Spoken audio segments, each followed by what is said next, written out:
اور جوں جوں وہ آگے کی ویڈیوز دیکھتا گیا اس کے پیروں تلے سے زمین نکلتی گئی۔ وہ حیرت کے مارے کبھی اس فوٹیج کو دیکھتا تو کبھی واٹس ایپ پر جا کر اپنی ماں کے میسیجز کو دیکھتا۔ سب کچھ بالکل الگ الگ طرح سے ہو رہا تھا۔ اسے کچھ سمجھ نہیں آ رہی تھی کہ حقیقت کیا ہے۔ اس کی بیوی اپنے گھر سے نکل کر آخر کہاں جاتی تھی؟ وہ حیرانگی اور پریشانی میں مصروف وہیں بیٹھا تھا۔ اس سے پہلے کہ وہ اپنے گھر کال ملاتا، اس کی ماں کی کال آئی، اور جو خبر اس نے دی وہ اسے حیران کر دینے کے لیے کافی تھی۔ وہ اپنے والدین کا اکلوتا بیٹا تھا اور وراثت میں ہی اسے غریبی ملی ہوئی تھی۔ آخر وہ کیسے اپنے پورے خواب کر سکتا تھا؟ لیکن جو بھی تھا، اس کے والد نے اسے بچپن سے ہی یہی سکھایا تھا کہ بیٹا، تمہیں کبھی ہمت نہیں ہارنی، پڑھ لکھ کر کچھ بڑا کرنا ہے۔ اس کے والد ایک رکشہ ڈرائیور تھے اور رکشہ چلا کر گھر کی ذمہ داریاں پوری کرتے تھے، اور اس نے جب سے آنکھ کھولی تھی اسے اپنے والدین بس محنت مزدوری کرتے ہی دکھے تھے۔ اس کی ماں کپڑے سلائی کیا کرتی تھی، اور کپڑے سلائی کرنے کے ساتھ ساتھ اور بھی چھوٹے موٹے کام جو بھی ہوتے تھے لوگوں کے، وہ کر دیا کرتی تھی۔ اس کے بدلے میں اسے پیسے مل جایا کرتے تھے، اور وہ ان پیسوں کو اپنے بیٹے کی پڑھائی پر خرچ کر رہے تھے۔ دونوں کی خواہش تھی کہ ان کا بیٹا پڑھ لکھ کر کچھ بڑا بن جائے۔ وہ اس وقت 10ویں کلاس میں تھا۔ یہ وہی دن تھا جب اس کی اسکالرشپ آئی تھی۔ وہ پڑھائی میں بہت آگے جا رہا تھا۔ وہ بہت ذہین اور عقل مند تھا۔ اس دن اس کے والد اس کی اسکالرشپ حاصل کرنے اور اس کے پاس ہو جانے کی خوشی میں مٹھائی لے کر گھر واپس آ رہے تھے کہ راستے میں ہی ان کا ایکسیڈنٹ ہوا تھا۔ رکشہ بھی کافی حد تک خراب ہو گیا تھا، اور اس ایکسیڈنٹ میں زخموں کی تاب نہ لاتے ہوئے وہ اس دنیا سے چل بسے تھے۔ مٹھائی کا ڈبہ وہیں کا وہیں پڑا رہ گیا تھا۔ فرقان کو لگا تھا جیسے یہ اس کی زندگی کا سب سے کالا ترین دن ہے۔ وہ روتے ہوئے اپنے باپ کے جنازے کو کندھا دے رہا تھا۔ اس نے اس روز اپنے باپ سے وعدہ کیا تھا کہ وہ اتنی محنت کرے گا کہ ایک نہ ایک دن بڑا افسر بن کر دکھائے گا، اور اس روز سے اس نے محنت کرنا شروع کر دی تھی۔ FSC کرنے کے بعد اسے ایک یونیورسٹی اسکالرشپ تھا۔ اسکالرشپ پر وہ جس یونیورسٹی میں آیا تھا وہیں پر ایک اور لڑکی بھی تھی۔ یہ بھی اسکالرشپ پر پڑھائی کرنے کے لیے، کا نام ثانیہ تھا۔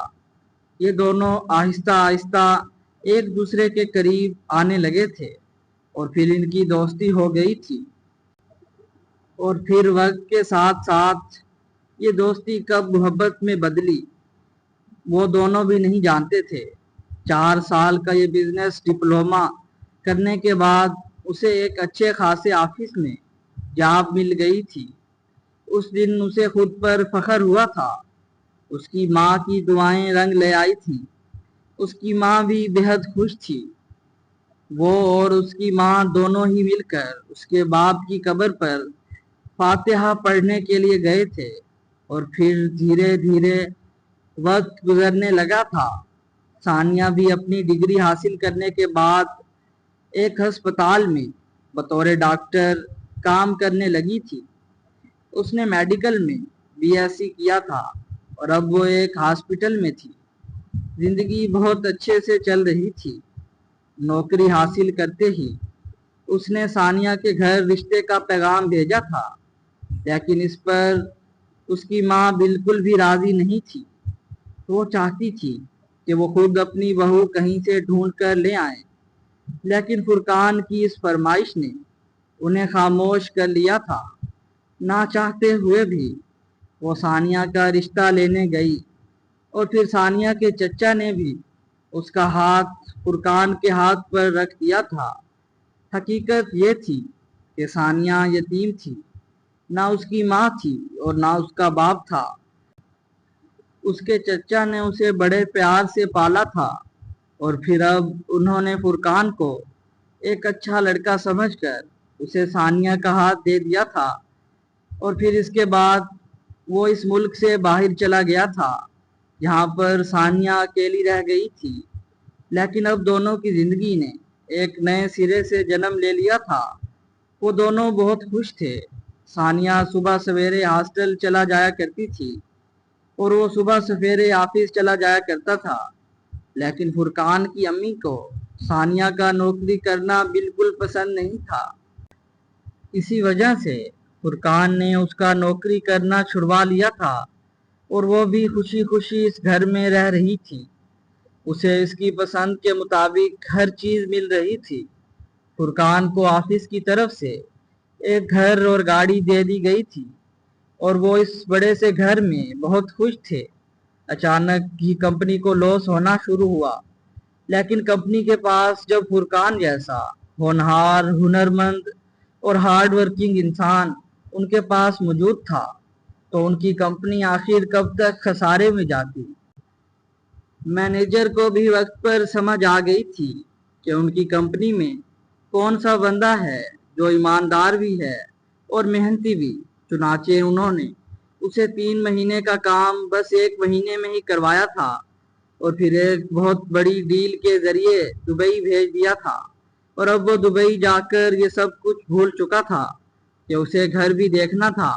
اسے اس فوٹیج میں دکھائی دے رہا تھا کہ اس کی بیوی روزانہ رات کے تقریباً 3 بجے اپنے کمرے سے باہر نکلتی، ادھر ادھر دیکھتی اور چوروں کی طرح گراج کی طرف واپس آ جاتی، اور پھر گراج کے بعد نہ جانے وہ کہاں جاتی۔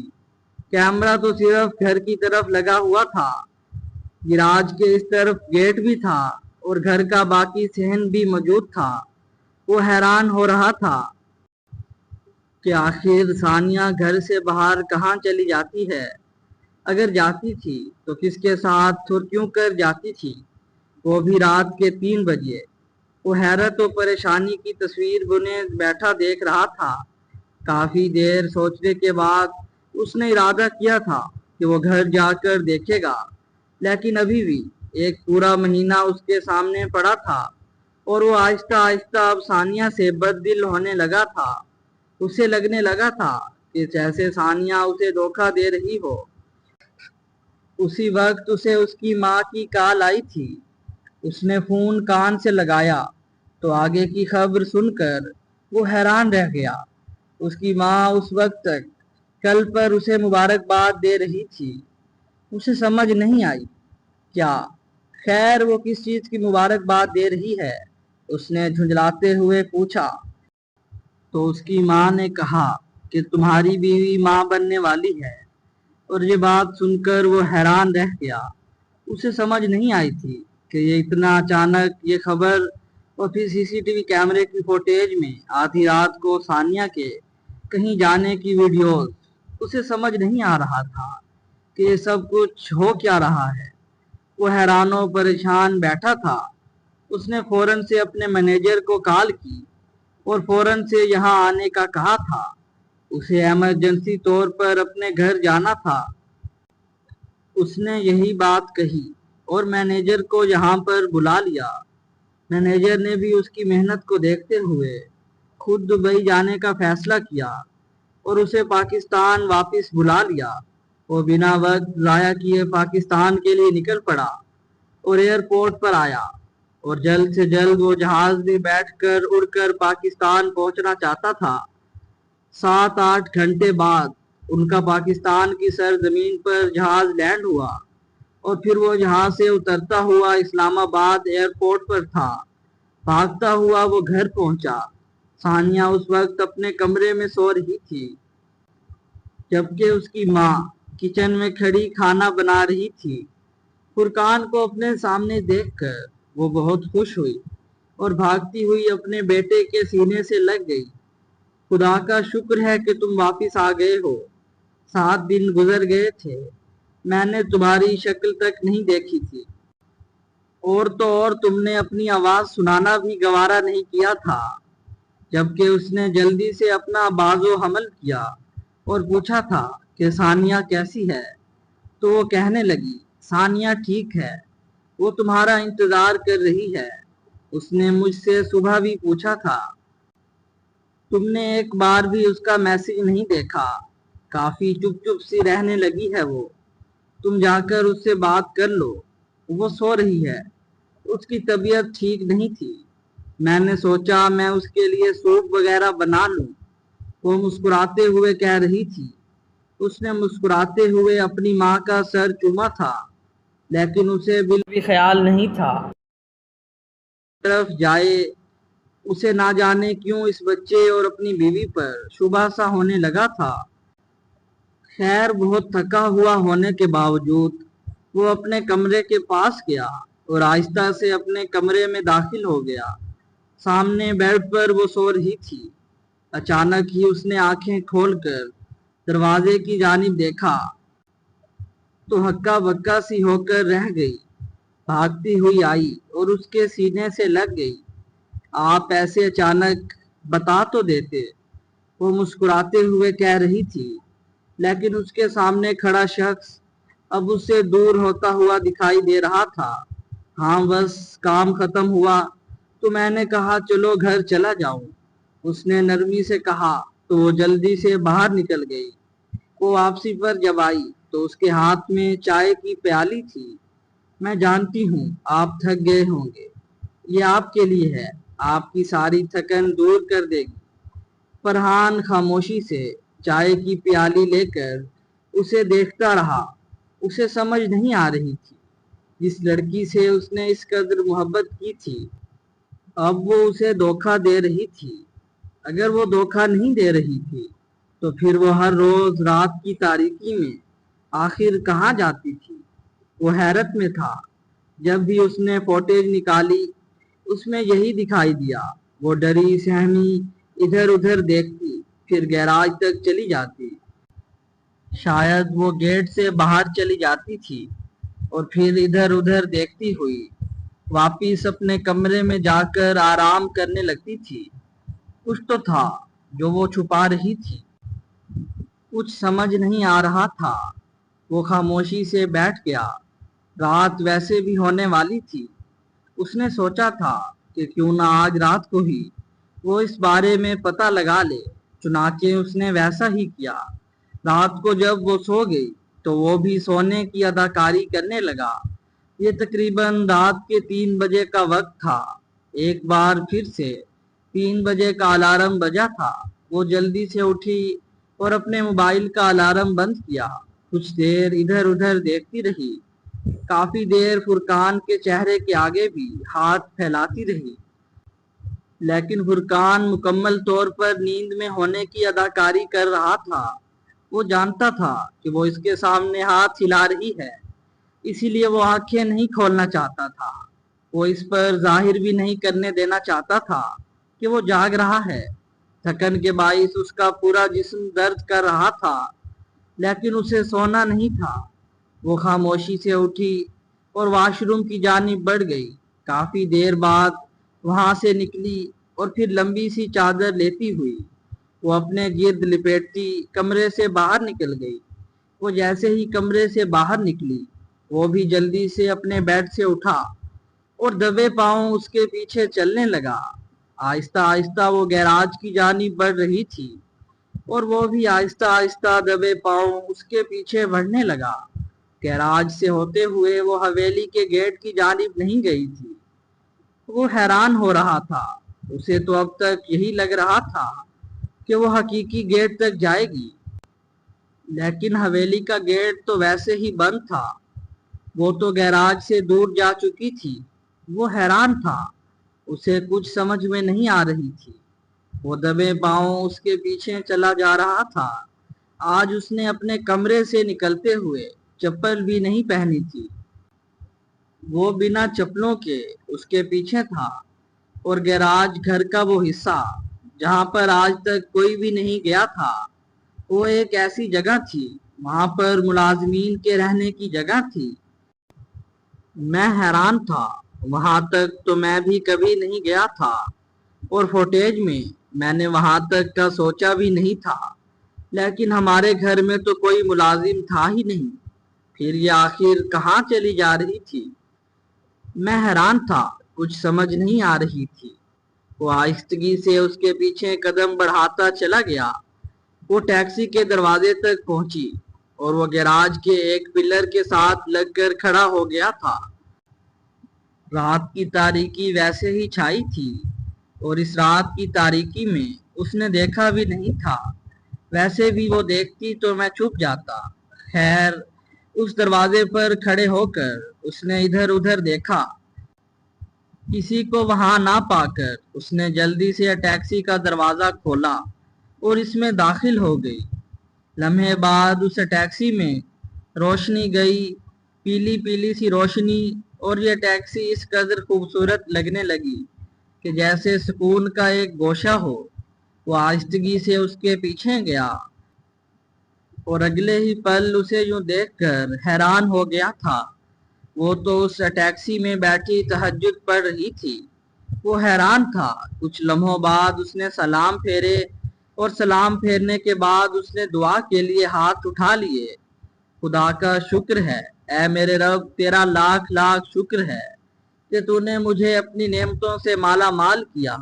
میں آج سے نہیں بلکہ ایک مہینے سے یہیں اپنا وطیرہ بنا رکھا تھا کہ میں تیرے سامنے اس وقت تک سجدہ ریز ہوتی ہوں، اس وقت جب لوگ غفلت کی نیند سوئے ہوئے ہوتے ہیں، اور میں تجھ سے تیری رحمتوں میں سے ایک رحمت مانگتی ہوں، نعمتوں میں سے ایک نعمت مانگتی ہوں۔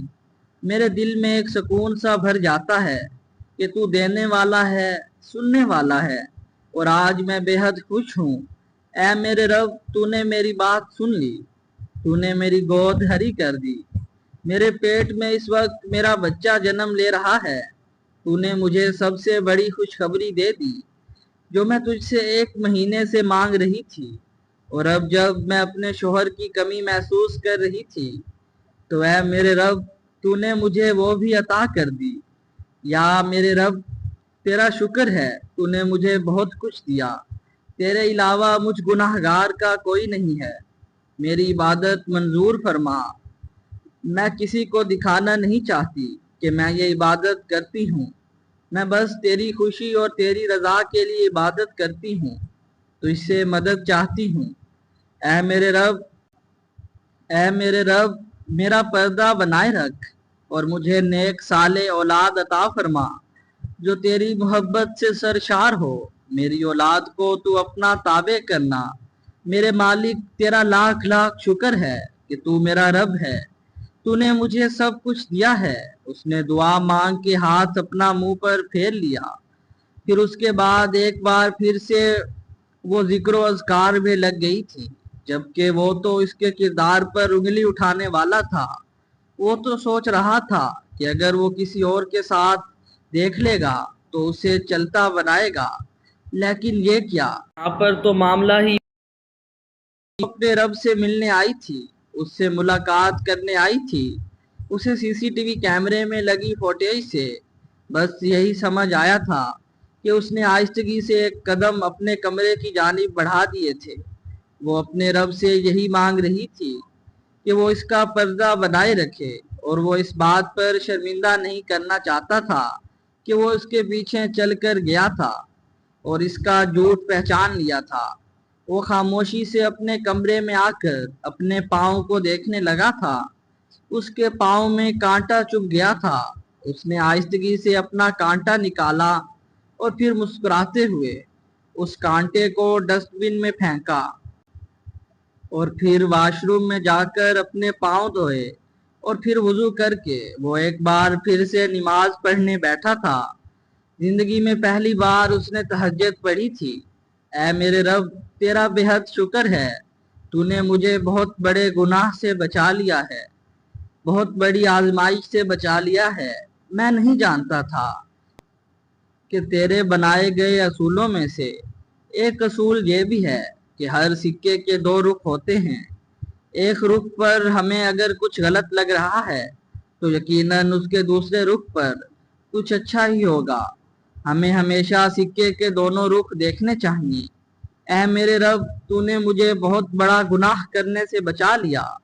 تیرا لاکھ لاکھ شکر ہے کہ تو نے مجھے اتنی اچھی بیوی عطا کی ہے جو تیری عبادت کرتی ہے اور تجھ سے مدد چاہتی ہے۔